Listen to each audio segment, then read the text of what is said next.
하나님께서 우리나라를 불쌍히 여기시고 이 민족의 죄악과 타락을 용서하시기를 간구합니다. 이 땅에 그리스도인과 교회가 말씀대로 살지 못하고 주님께 순종하지 못한 죄와 허물을 주님께서 크신 사랑으로 용서하여 주시기를 간구합니다. 세월호 참사와 메르스 사태가 잘 해결되며 또 극심한 가뭄이 해갈되도록 하나님께서 도와주시기를 간구합니다.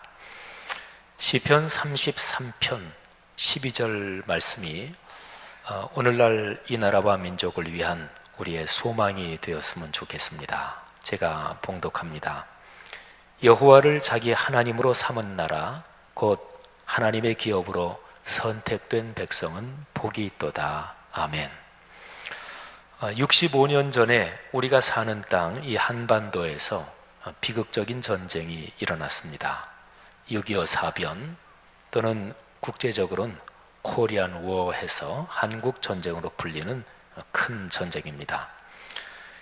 2차 세계대전 이후 전 세계가 공산 진영과 자유 진영으로 나뉘어서 그 대립이 극심했는데 한반도에서 그 대립이 전쟁으로 충돌했으니까 6.25 사변은 인류 역사의 비극입니다.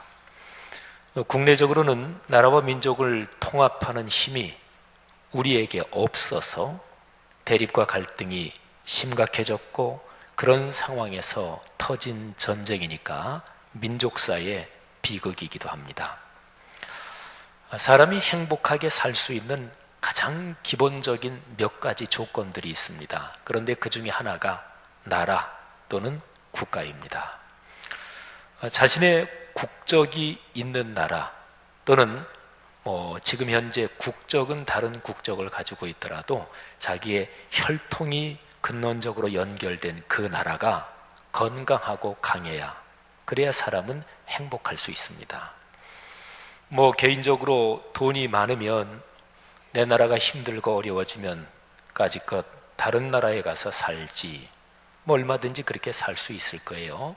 그러나 내 나라가 망하거나 병들면 그 개인도 불행해질 수밖에 없습니다.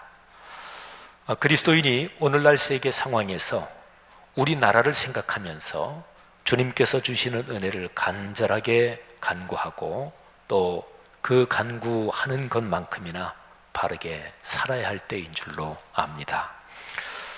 나라 또는 국가라는 것이 무엇입니까? 오늘 6.25 전쟁 발발 다시 한번 되새기고 우리나라 가슴에 품고 그런 생각을 한번 해보는 거지요. 나라는 도대체 무엇인가? 국가는 도대체 무엇인가? 어떤 사람들의 일정한 집단을 나라라고 표현할 때 가장 기본적인 요소는 무엇일까요? 먼저 우리가 사는 이 세상의 상식 또는 일반적인 방식으로 생각을 해보십시다. 통치 또는 다스림이 나라의 기본입니다. 요즘은 사회과학적으로 또 일반적으로 통치라는 말보다 협치라는 말을 더 많이 씁니다. 통치는 일방적으로 상명하달식으로 그렇게 하는 것을 권위주의적인 그런 것을 통치라고 한다면 협치는 정부를 비롯해서 사회 각 집단, NGO 단체까지 포함해서 같이 협력해서 나라를 이끌어간다. 그래서 협치라는 말을 더 많이 씁니다만 어쨌든 통치 또는 다스림 이게 나라의 기본입니다. 그리고 다스림의 기초는 법이지요. 악법도 법이다 하는 말이 있습니다만 악법을 그대로 놔두면 나라가 망가지는 거죠. 그러니까 끊임없이 법을 고치고 만들어서 건강하고 평화롭게 다스림이 잘 작동해야 그래야 그 나라가 좋은 나라입니다.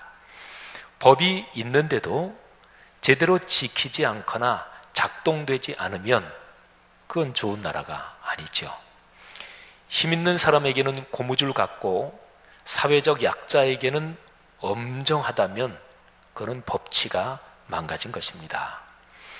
지위나 재산이나 권력 등 그 어떤 것에도 흔들리지 않고 공정하게 법이 집행돼야, 그래야 나라가 바로 섭니다.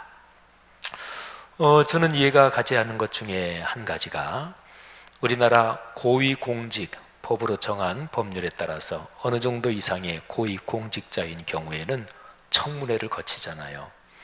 근데 청문회를 하는 중에 아주 명백하게 범법 사실, 법을 어긴 사실이 드러나고 밝혀지는 경우가 있습니다.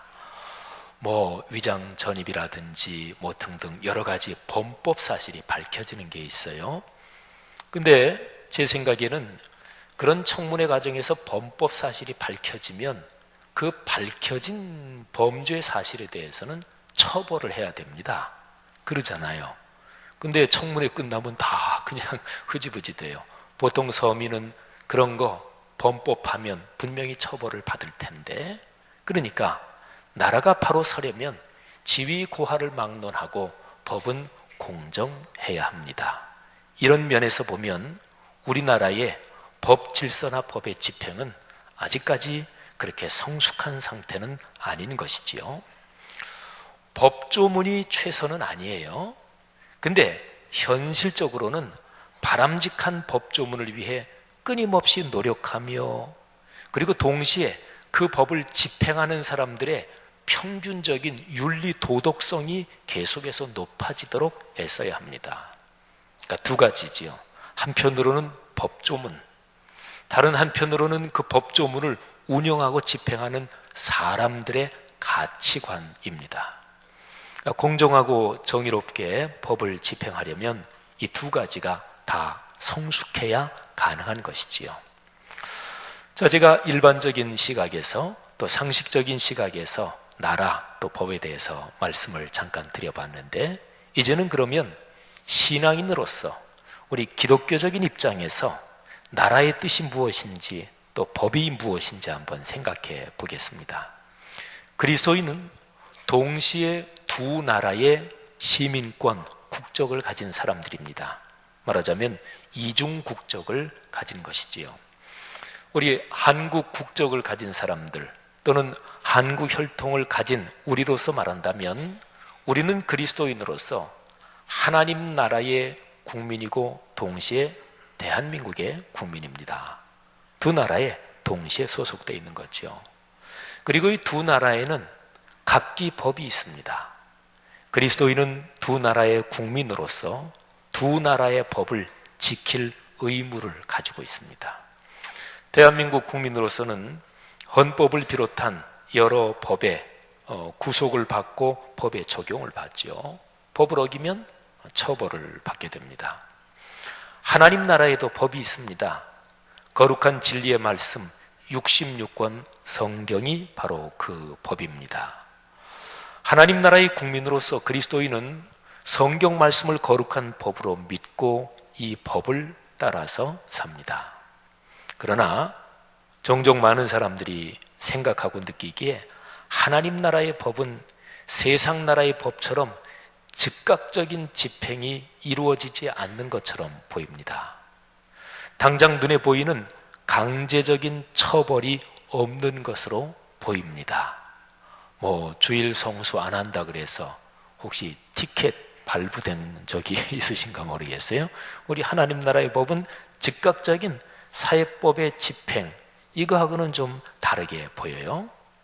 그러나 믿음을 갖고 마음에 그리스도를 모시고 사는 사람은 말씀의 법이 세상 나라의 법보다 더 중요하고 우선한다는 것을 잘 압니다. 하나님의 말씀을 어기는 것이 죄지요. 그런데 죄를 지으며 사는 삶이 얼마나 힘든지 신앙이 성숙한 사람은 잘 압니다. 말씀의 법에 엇나가는 생활을 계속하는 것이 영혼과 정신뿐 아니라 경제, 건강, 사회적 관계, 자녀선 포함한 육신생활 전체를 얼마나 비참하게 망가뜨리는지 신앙이 성숙한 사람은 잘 압니다. 자, 중요한 것은 이 두 나라의 법이 상충하는 경우에 어떻게 행동해야 하는가 하는 문제입니다. 하나님 나라의 법, 그리고 동시에 우리가 살고 있는 대한민국의 법, 이 두 가지가 서로 충돌하는 경우 말이죠. 이럴 때 그리스도인은 난감한 상황에 빠집니다. 세상 나라의 법을 어기면 직접적으로 처벌을 받게 되지요. 그렇다고 하나님 나라의 법인 말씀을 따르지 않을 수도 없습니다. 두 나라의 법이 상충하는 경우에 그리스도인은 궁극적으로는 마땅히 하나님 나라의 법에 순종해야 합니다. 그러니까 처벌을 받더라도, 세속사회의 처벌을 받더라도 성경 말씀을 따라야 합니다. 이거를 가리켜서 거룩한 저항이라고 그래요. 예를 몇 가지 들겠습니다. 일제강점기 때의 신사참배 같은 경우가 바로 그런 것이죠. 또 여러 가지 형태의 독재 체제에서 명백하게 인권을 유린하는 경우가 또 마찬가지 경우입니다. 세계 역사 가운데서 가장 대표적인 예로는 나치 치하, 히틀러의 제3제국 치하에서 이에 대하여 저항운동을 벌이다가 체포돼서 순교당한 분들이 많은데, 그분들 중에서 디트리히 본회포 목사님이라는 분이 계십니다. 본회포 목사님은 자기 나라의 그런 통치에 저항을 한 것인데, 나치 제국이 하는 것이 하나님의 거룩한 법에 명시적으로 충돌하니까, 그러니까 하나님의 법을 따라 히틀러 암살 운동에 가담해서 저항을 하다가 형장의 이슬로 순교를 당하신 분입니다. 우상화된 교황권에 대해서 아니요 라고 말하면서 하나님 말씀과 신앙 양심에 근거해서 종교개혁을 일으키신 마르틴 루터, 이분도 이런 경우라고 할 수 있습니다. 여러분 가만히 생각해 보세요.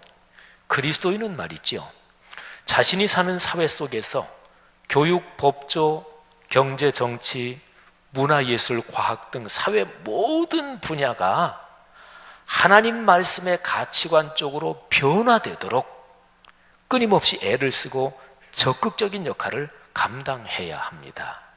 그러니까 내가 사는 나라의 이 사회적인 법이라든지 사회 문화가 하나님의 거룩한 말씀의 가치관에 충돌하지 않도록, 그런 일이 발생하지 않도록 그리스도인이 미리 애쓰고 그렇게 늘 살아야 한다는 거지요. 그래야 자신이 사는 사회에서 하나님의 말씀과 세속의 법이 상충하는 경우를 미연에 방지할 수 있게 되는 거죠. 하나님의 말씀은 예를 들어서 정치 제도 중에서 대통령제가 좋으냐, 내각 책임제가 좋으냐, 아니면 국가의 최고 책임자를 수상이라고 하는 게 좋을지, 총리라고 하는 게 좋을지, 대통령이라고 하는 게 좋을지, 성경은 이 중에 어떤 게 맞다, 이런 답을 주지는 않아요. 또 국가의 경제 정책에서 전문가들이 생각하는 여러 가지 정책 중에서 이것이 하나님의 뜻이다, 성경은 그렇게 말하지는 않습니다. 그런데 성경은 큰 틀에서 인류가 걸어갈 하나님 말씀이 가르치는 이 가치 체계를 성경은 가르쳐 주고 있습니다. 그 가치 체계로 본다면 세 가지는 명백합니다. 하나님의 말씀은 도의적 인륜 도덕, 그거를 하나님 말씀은 분명하게 명령하고 있습니다. 사람이 사람답지 않게 행동하는 것은 하나님 앞에 죄지요. 그래서 도의적 인륜 도덕, 그 다음에 하나님의 말씀은 법치의 민주주의를 옳은 것이라고 하나님 말씀이 지지하는 거죠. 그리고 서로 더불어 돕고 살고 그렇게 서로 더불어 먹는 시장 경제를 하나님의 말씀은 명백하게 지지한다고 볼 수 있습니다. 제가 세 가지를 말씀드렸어요. 인륜 도덕, 민주주의, 시장 경제. 그러니까요, 이걸 거꾸로 뒤집어 보면 인간을 수단으로 취급하는 비인간적인 행태, 이거는 하나님 앞에 죄입니다.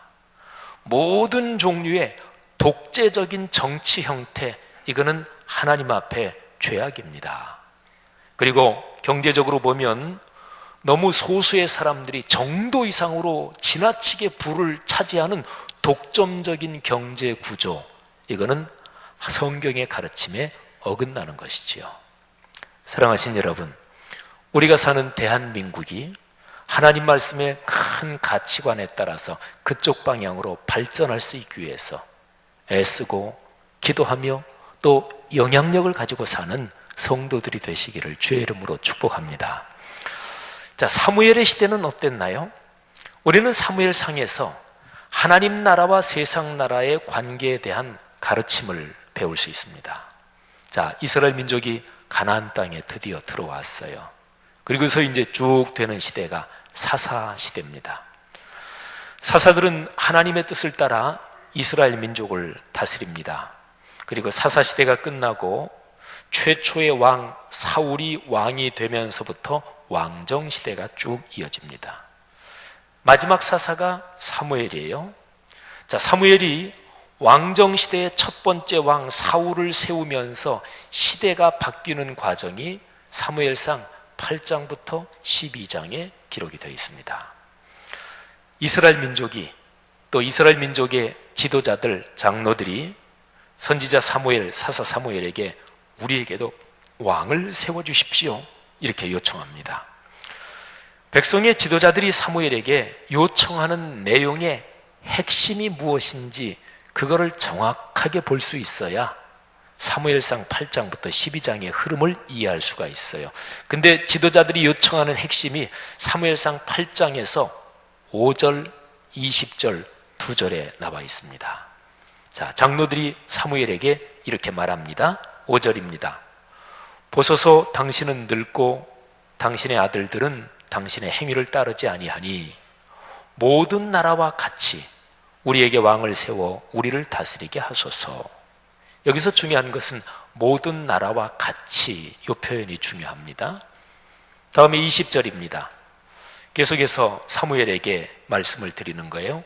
우리도 다른 나라들 같이 되어 우리의 왕이 우리를 다스리며 우리 앞에 나가서 우리의 싸움을 싸워야 할 것이니이다.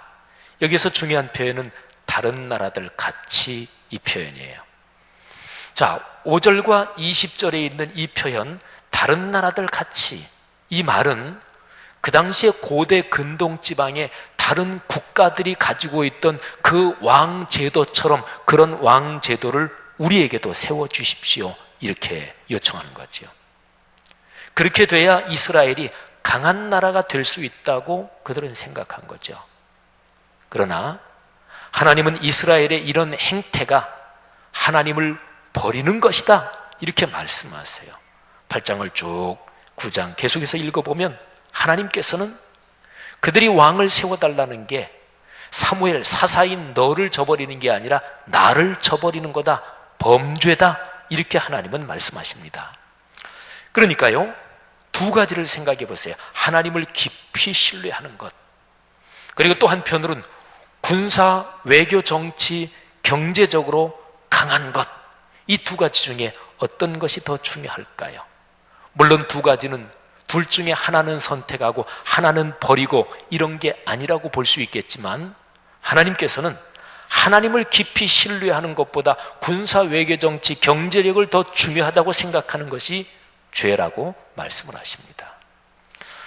사무엘상 8장부터 이어지는 쭉 흐름을 보면 하나님은 결국 이스라엘의 요청을 들어주십니다. 12장은 그렇게 해서 첫 번째 왕 사울이 왕으로 세워지는 장면을 기록하고 있어요. 그런데 중요한 것이 있습니다. 왕의 제도를 허락하기는 해요. 그런데 백성들이 요청한 것처럼 그 당시 그 주변에 다른 나라들 같이 그런 왕을 세우지는 않습니다. 하나님이 사무엘을 통해 아주 중요한 그 차이점을 분명하게 하십니다. 자, 오늘 우리가 묵상하는 성경 본문 사무엘상 12장 24절, 25절 두 절을 제가 읽을 텐데, 이 두 절을 보면 왕제도를 허락하시는데 그 당시에 다른 나라와 같은 똑같은 왕제도가 아니라 다른 제도를 허락하세요. 제가 한번 두 절을 읽어보겠습니다. 너희는 여호와께서 너희를 위하여 행하신 그 큰 일을 생각하여 오직 그를 경외하며 너희의 마음을 다하여 진실히 섬기라. 만일 너희가 여전히 악을 행하면 너희와 너희 왕이 다 멸망하리라. 아멘. 자, 이 두 절에서요, 두 가지가 중요합니다. 첫째, 오로지 하나님만을 경외하며 그만을 섬기고 예배하라. 둘째, 이 명령을 따르지 않을 때 백성과 왕이 함께 멸망한다. 자, 첫 번째 사항은 새로운 게 전혀 아니에요. 이스라엘이 애굽을 탈출해서 시내산에서 하나님을 만나고 십계명을 비롯해서 여러 말씀을 받는데 그때부터 지속적으로 강조된 내용이 하나님만을 경외하라, 그분만을 섬기라, 우상을 섬기지 말아라 한 것입니다. 십계명의 제일 중요한 중심도 그거고 다른 모든 말씀이 초점이 거기에 있어요. 새로운 게 전혀 아니죠. 그러니까 하나님을 경외하는 것, 여기에 이스라엘이 죽느냐 사느냐가 걸려 있습니다. 여기에서 근데 중요한 게 왕도 예외가 아니다. 그러니까 왕도 하나님을 경외하라는 거룩한 명령에 순종해야 한다. 이게 차이점입니다.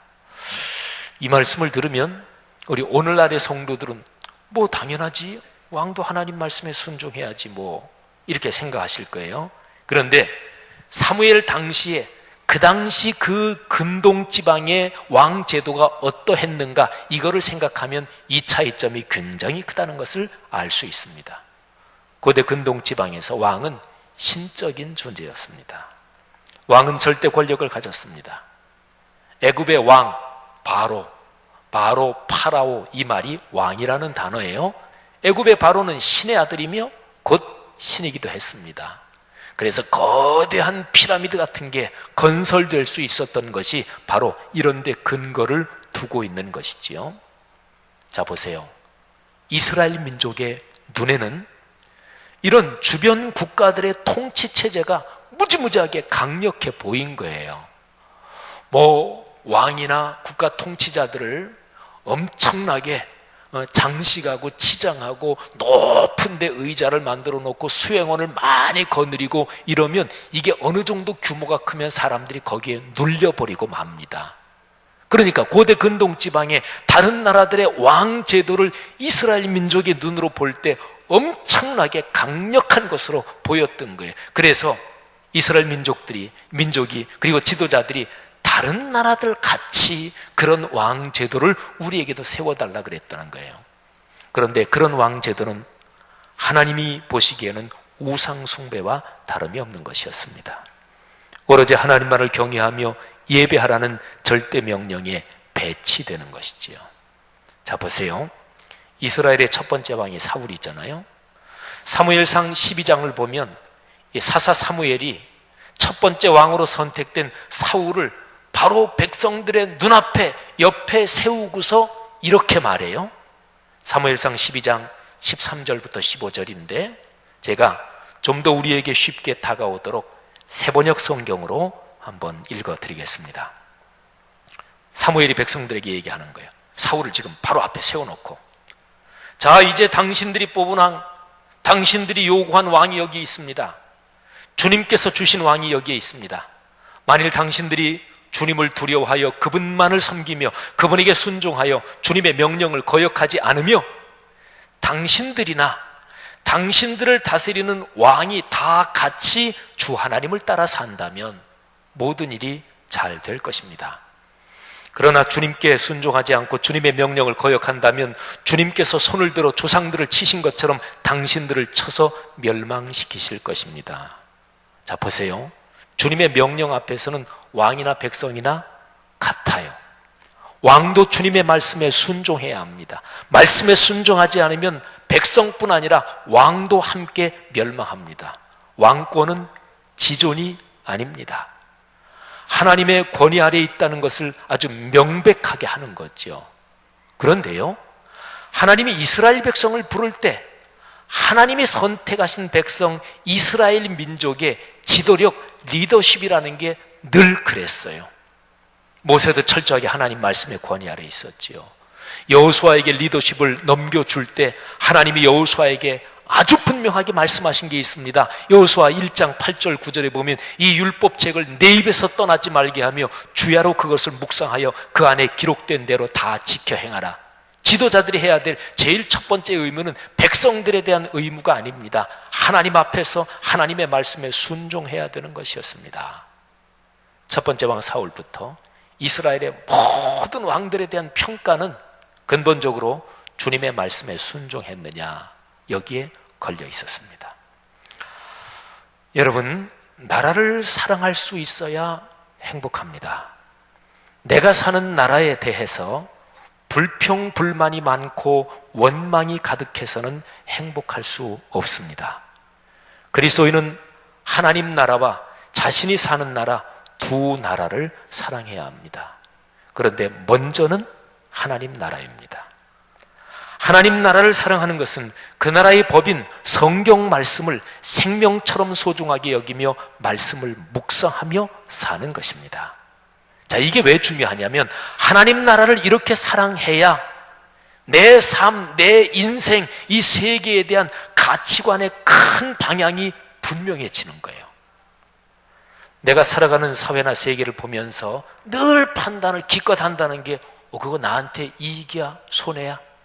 그 사람 우리 편이야? 아니야? 이렇게만 살아서는 그게 무슨 그리스도인이에요. 하나님이 그거를 어떻게 보시겠어요? 내 삶의 모든 일에서 하나님 나라의 가치관을 중심에 놓고 거기에 헌신해야 그리스도인답습니다. 하나님 나라를 분명하고 깊이 사랑하는 사람이 자기 자신이 현실적으로 속해 있는 나라를 제대로 사랑할 수 있습니다. 그러니까 참다운 나라 사랑은 하나님 나라를 깊이 사랑하는 데서 시작되는 거죠. 하나님 나라를 사랑해야 내 나라, 우리나라 대한민국을 사랑하는 방향이 올바르게 정립이 되는 거죠. 생각해 보세요. 우리나라의 경제력, 군사력이 강해지기만 하면 무조건 좋은가요? 우리나라 경제력, 세계에서 막 10위 안으로 쑥 들어가고 세계 5위, 4위 올라가고 군사력이 세계에서 미국, 중국 젖힐 수는 없겠지만은 세계에서 한 3위 정도 되면, 그렇게만 되면 어떻게 돼도 좋은 것입니까? 그런 생각은 나라 사랑이 잘못된 방향으로 가고 있는 것이에요. 생각해 보세요. 과거에 일본 제국주의가 그런 거잖아요. 일본 제국주의 같은 방향으로 나라가 강해지면 좋겠어요? 결국에는 같이 파멸하는 거죠. 대한민국 임시정부 주석이셨던 백범 김구 선생은 내 나라가 이런 나라가 됐으면 좋겠다, 그런 염원을 표현하면서 경제력, 정치력, 군사력 다 필요하긴 하지만 그러나 무엇보다도 정신문화가 강하고 아름다운 우리나라가 됐으면 좋겠다, 이렇게 말씀을 하셨어요. 대한민국 대한의군 참모 중장의 자격으로 독립전쟁의 한 부분으로서 이토 히로부미를 쏘아 죽인 안중근 의사는 감옥에 갇혀서 마지막 세상을 떠나기 전에 동양평화론, 그거를 완성은 안 됐지만 그거를 작성을 했는데, 안중근 의사는 일본, 중국까지 다 끌어안고 포괄하는 동양평화론을 설파했어요. 여러분, 백범 선생이나 안중근 의사나 목숨을 걸고 우리나라를 짓밟고 있는 일본 제국주의에 대항한 분들이잖아요. 그런데 그분들은 상대방에 대한 단순한 적대감이 아니라 그거를 뛰어넘어서 훨씬 더 큰 정신과 영적인 세계를 가지고 있었어요. 올바른 나라 사랑이면, 적어도 그리스도인이면 이 정도는 돼야 되는 거 아니에요? 기껏해야 한 나라 가운데서 보수니 진보니 경상도니 전라도니 여당이니 야당이니 하면서 아웅다웅하고, 그리스도인들도 거기에 기름을 붓고 그리스도인들도 교회도 거기에 가세해서, 그런 게 기독교 신앙이에요? 세월호 참사가 경제적인 이익을 그저 극대화하는 데만 온통을 신경을 쓰다가 그래서 터진 거다, 이거는 이미 다 드러난 사실 아니겠어요? 나라가 안전한 사회로 가는 방법은 경제적 이득이 제일 중요하다, 이렇게 가면 안전한 사회가 안 되는 거죠. 경제적 이득보다 사람의 가치, 사람의 인격적 가치가 더 중요하다는 것을 분명하게 인식해야 나라가 안전한 사회로 가는 거죠. 그리고 그런 생각이 생각만이 아니라 법이나 제도 이런 데 계속해서 반영되도록 애를 써야 나라가 안전한 사회로 가는 거죠. 이번에 메르스 사태, 중동 호흡기 증후군 사태를 통해서도 많은 사람들이 또 전문가들이 참 잘 지적하고 있는 것이 공공의료 영역이 중요하다, 이런 걸 지적하잖아요. 그러니까 공적인 의료 영역이 줄어들고 병의원들 사적인 영역이 전부 다 커지니까 이게 국가적으로 대처해야 되는 이런 상황에서 사적인 병원 의원들도 이윤을 내야 되니까, 경영을 해야 되니까 이게 문제가 있다 하는 것을 많은 분들이 지적하시더라고요. 공공의료에 대한 투자, 그거는 사회를 중장기적으로 안전하게 만드는 데 기여하고요. 그래서 사회 전체적으로 길게 보면 결국은 경제적으로도 비용을 줄이는 효과를 낸다, 이런 거지요. 성도 여러분, 성경의 가르침에 따라 참다운 나라 사랑에 더욱 힘씁시다.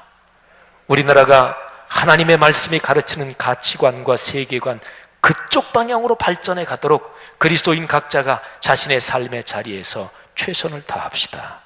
하나님의 말씀을 더욱 깊이 알고 깨달아 그 말씀에 헌신하여 순종합시다. 나라와 민족을 위해서 기도를 쉬는 것은 죄다, 이거를 아는 기독군들이 더 많아지고, 선하고 의로운 길을 바로 가르치는 영적 지도자들이 넘어지지 않도록 기도합시다.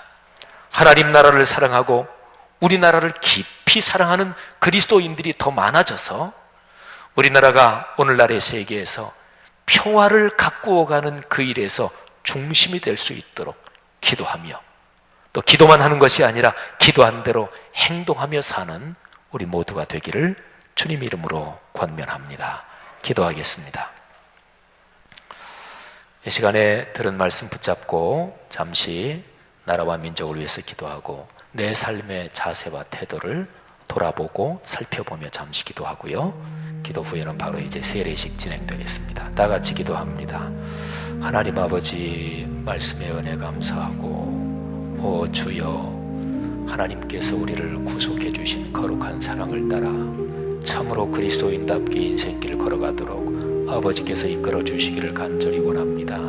하나님 아버지, 참으로 비참한 전쟁, 6.25 전쟁 발발 65주년에 나라 사랑과 하나님 나라 사랑을 되돌아봅니다.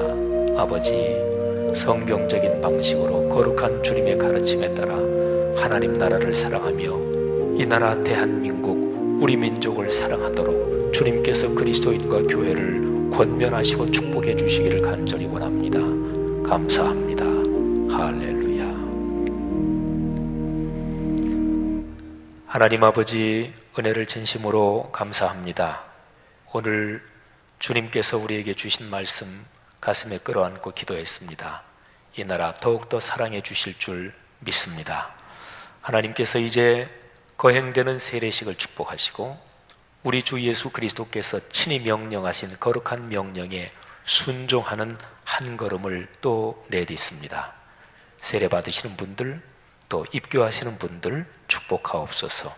예수님 이름으로 기도 올립니다. 아멘. 우리 세례 대상자, 입교 대상자 조남들을 제가 한번 부르겠습니다. 권정숙 씨, 김병익 씨, 김영숙 씨, 김유정 씨, 반국모 씨, 소지혜 씨, 신경순 씨, 이기주 씨, 전영식 씨, 조윤영 씨 이상 세례 받으실 분이고요. 김준혁 씨, 양우주 씨, 이신일 씨, 장예성 씨, 최혜란 씨 이상 입교하시는 분들입니다. 자, 먼저 제가 입교 세례 문답을 하도록 하겠습니다. 예, 이렇게 좀 맞춰서 쓰시죠. 예. 네, 그렇게 쓰시면 되겠습니다. 예. 제가 우리 회중 전체에게 먼저 묻고, 그리고 세례 입교 받으시는 분들한테 3번 질문하고 또 다시 이제 우리 회중 전체에게 물을 것입니다. 또 묻는 말이나 대답하는 말 우리 화면에 나오죠. 자, 회중 전체에게 묻습니다. 여러분은 저 보면서 같이 참여하시기를 바랍니다. 형제자매들이여, 주 예수 그리스도께서 우리를 부르시고 세례를 주심으로써 우리를 거룩한 교회의 가족이 되게 하셨습니다. 우리는 물과 성령으로 거듭났으며 하나님의 전능하신 구원의 축복 안으로 들어오게 되었습니다. 이 모든 것은 값없이 주신 하나님의 은혜입니다. 세례받는 분들에게 말씀드립니다. 지금 여러분을 여기 서게 한 것은 온 교회 앞에서 교회와 함께 주님의 이름으로 신앙을 고백하고 세례를 주고 또 입교식을 하여 주님의 신실한 제자가 되게 하려는 것입니다. 자, 우리 앞에 나와 서신 분들에게 제가 3번 질문을 하겠는데 여러분이 예로 대답해 주시면 되겠습니다. 첫 번째 질문입니다. 여러분은 죄를 회개하며 하나님께서 여러분에게 주시는 자유와 능력을 받아 모든 형태의 악이나 불의를 거부하고 오로지 주님만을 섬기며 사시겠습니까? 두 번째 질문입니다. 여러분은 교회를 하나님의 거룩한 공교회로 믿으며 교회에 세우신 사도군 목회자를 도와서 그리스도의 몸인 교회를 세워가며 사회적인 삶에서 그리스도인답게 사시겠습니까? 마지막 질문입니다. 여러분은 기독교 대한 성결교회의 헌법과 지도 이념에 순종하여 교회의 질서를 지키며 세례 후에 온전한 사랑과 성결에 이르도록 교회 생활과 일상의 삶에서 자신을 훈련하며 예수 그리스도께서 다시 오실 때까지 주의를 성수하며 말씀을 묵상하며 사시겠습니까? 회중 전체에게 묻습니다. 제가 묻고 회중에 해당하는 부분 다 같이 교독하겠습니다. 형제자매인 성도들이여, 앞에선 이분들을 사랑으로 섬기며 이분들이 그리스도를 따라가도록 여러분이 먼저 그리스도를 닮아 살며 기도하며 이분들을 돕겠습니까? 우리는 복음을 전하며 그리스도를 따라 살겠습니다. 우리는 말씀상 공동체 안에서 사랑의 삶으로 이분들의 믿음이 자라도록 돕겠습니다. 우리는 이분들이 그리스도의 참 제자가 되도록 기도하며 섬기어 이분들이 또 다른 분들을 섬기도록 힘쓰겠습니다. 아멘. 자, 차례대로 이제 올라오시고요. 다른 모든 성도들은 제가 세례 베풀 때 아멘으로 같이 화답하면서 동참하시겠습니다.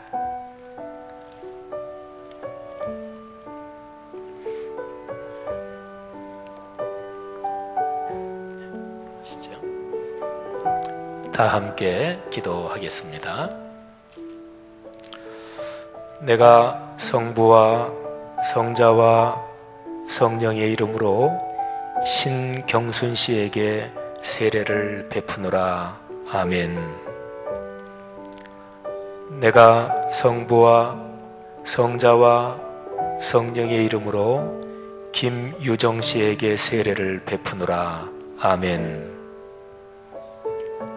내가 성부와 성자와 성령의 이름으로 김영숙 씨에게 세례를 베푸노라.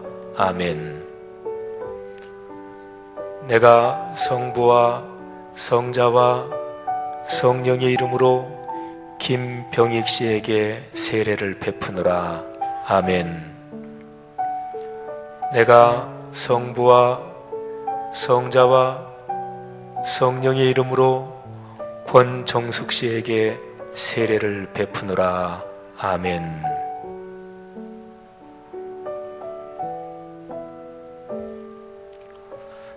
내가 성부와 성자와 성령의 이름으로 전영식 씨에게 세례를 베푸노라. 아멘. 내가 성부와 성자와 성령의 이름으로 조윤영 씨에게 세례를 베푸노라. 아멘. 내가 성부와 성자와 성령의 이름으로 이기주 씨에게 하나님의 공회에 입교하며 거룩한 은총을 받기를 축복하며 기도하노라. 아멘. 내가 성부와 성자와 성령의 이름으로 소지혜 씨에게 하나님의 거룩한 공교에 입교하며 축복을 받기를 기도하며 축복하노라. 아멘. 내가 성부와 성자와 성령의 이름으로 이신일 씨에게 하나님의 거룩한 공교에 입교하며 축복하며 이 거룩한 공교회에 큰 복을 받기를 기도하노라. 아멘.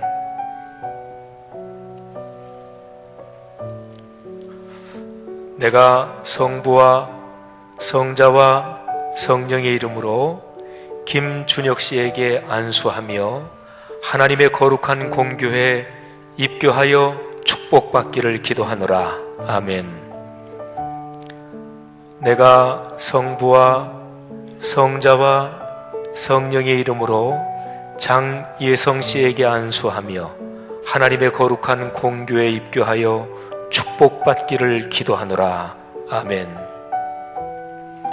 내가 성부와 성자와 성령의 이름으로 최예린 씨, 혜린 씨에게 안수하며 하나님의 거룩한 공교회에 입교하여 축복받기를 기도하노라. 아멘. 내가 성부와 성자와 성령의 이름으로 양우주 씨에게 안수하며 하나님의 거룩한 공교회에 입교하여 축복받기를 기도하노라. 아멘. 다 같이 한 번 더 기도합니다. 하나님 아버지, 은혜와 사랑을 진심으로 감사합니다. 오늘 세례 받으신 귀한 분들, 또 입교하신 귀한 분들, 성삼위 하나님의 이름으로 안수하며 축복하며 기도했사오니 이 귀한 분들 걸어가는 인생 내내 주께서 통행하시며 어떤 악한 세력으로부터도 지켜주시고 막아주시며 모든 질병의 감염, 모든 불의의 사고, 삶의 변수에서 거룩한 능력으로 보호해 주옵소서. 우리 젊은 학생들 걸어가는 학업의 길, 진학, 취업, 또 결혼, 가정을 이루며 걸어가는 인생길 내내 이 귀한 젊은 학생들을 축복해 주옵소서. 우리 어른들 가정 내외관을 지켜주시며 자녀 후손들을 지켜주시며 하나님의 거룩한 세례로 인침을 받았으니 천군 천사가 늘 함께 하실 줄 믿습니다. 예수 그리스도 이름으로 축복하며 기도하옵나이다. 아멘. 자, 우리 한번 뒤로 돌아서 주시기를 바랍니다. 우리 성도 여러분들 다 같이 축복하며 박수하겠습니다. 네, 인사하시고요. 네네, 고맙습니다. 자, 자리로 들어가 주시기를 바랍니다. 네. 다 같이 자리에서 일어나서 582장 찬송하고 축도로 예배를 마치겠습니다. 가사를 잘 생각하면서 찬송하십시다. 나라와 민족을 위해 작곡된 특별한 귀한 찬송입니다. 어둠 마음의 장벽 역사의 어둠 짙었을 때에 계명성 동정의 밝아 이 나라 여명이 왔다. 고요한 아침에 나라 빛 속에 새롭다. 이 삶 속에 얽혀 이 땅에 생명탐 놓아간다. 목도에 뿌리는 기뻐 하늘로 줄기 가지 섰을 때 가지 멍만을 해요 그 열매 만민이 사. 아멘. 고요한 아침에 나라 일꾼을 부른다. 하늘 씨앗이 되어 역사의 생명을 이어가리. 맑은 샘 줄기 용솟아 거칠은 땅에 흘러 적실 때 기름진 푸른 벌판이 눈앞에 활짝 트이. 아멘. 고요한 아침에 나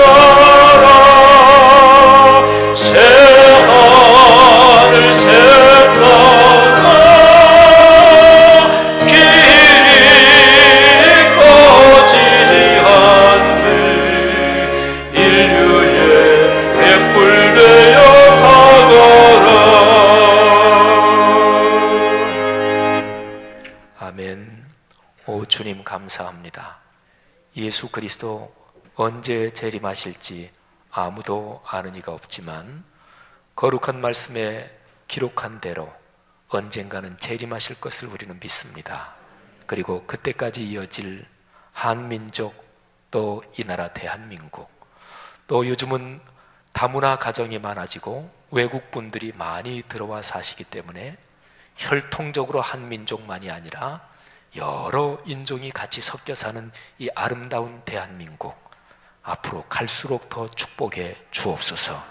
하나님께서 현재의 이런저런 쉽지 않은 문제들 잘 해결해 갈 수 있도록 대통령을 비롯한 국가의 지도자들에게 지혜를 주시고 포용력을 주시고, 또 사회 각 분야의 지도자들이 온통 정치에 다 연결돼서 한 통으로 돌아가지 말게 하시고 각 분야의 건강한 자존감을 회복하게 하시고 각 분야마다 그 분야에 굳게 발을 디디고선 좋은 지도자들 더 많아지게 하옵소서.